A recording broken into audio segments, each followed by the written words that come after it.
আসসালামু আলাইকুম, welcome back to my new video. কেমন আছেন সবাই? আশা করি সকলে ভালোই আছেন।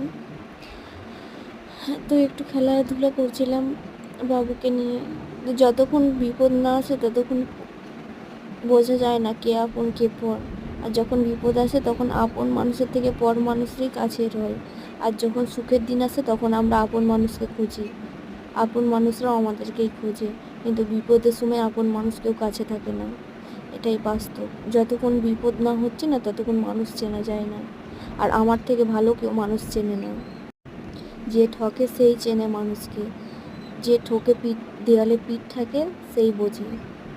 যতক্ষণ না দেওয়ালে পিঠ ঠেকবে না মানুষ মানুষকে চিনতে শিখবে না। মুখে মিষ্টি সবাই বলতে পারে, আর পেছনে বাঁশ সবাই দিতে জানে। এটাই এখন বাস্তব। চোখ থাকতে অন্ধ, মুখ থাকতে বোবা, এটাই হচ্ছে এখনকার বাস্তব। যতক্ষণ চোখ থাকতে অন্ধ থাকবেন, মুখ বন্ধ রাখবেন, ততক্ষণ ভালো আপনি।